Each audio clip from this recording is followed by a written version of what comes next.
Guardians of the Galaxy Volume 2, starring Chris Pratt, Zoe Saldana, Dave Bautista, Bradley Cooper, Vin Diesel, and Kurt Russell.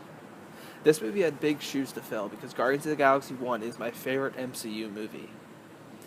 And did it achieve those goals? Not really. It still is a good movie, but it's not as good as the first one, which usually happens a lot with sequels. With this being a sequel, the Guardians get fleshed out even more, especially Star-Lord and Rocket. You really get to see how these characters work. The chemistry between all of them is great, especially when they're all together. It really feels like they've been working together for a while now. The humor of this movie is just as good as the first, especially with Drax, who is some of the funniest parts in the film.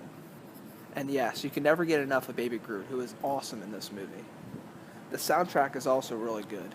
Not as good as the first one, but still really good. They hit really good emotional beats in this film, and you really feel for them at certain points, which I feel is usually missing from Marvel movies. My overall negatives with this film are that adding the new character of Mantis really didn't bring anything interesting to the story, in my opinion. And having Nebulous in it more hurt the film, because I really wasn't a huge fan of her in the first film. And it's just worse in this one. All she does is yell and look mad the entire time. I also didn't like that they split the group in half, because to me, the best parts of the first one and the best parts of this one are when they're all working together. And the biggest problem with this film is that it makes the classic Marvel movie mistake. The villain is just not that strong to me. And at some points, it's kind of useless in this movie. But overall, I had a fun time with the movie.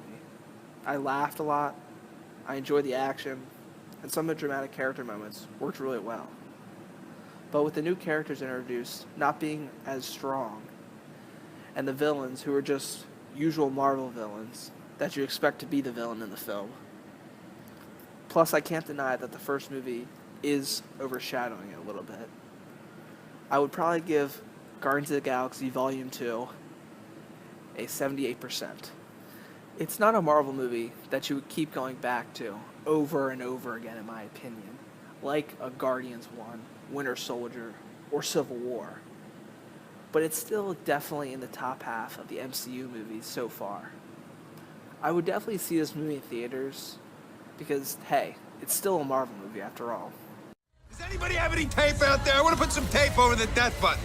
Nobody has any tape. Not a single person has tape. You have an atomic bomb in your bag. If anybody's gonna have tape, it's you. I have to do everything. You are wasting a lot of time. That's a really bad sign.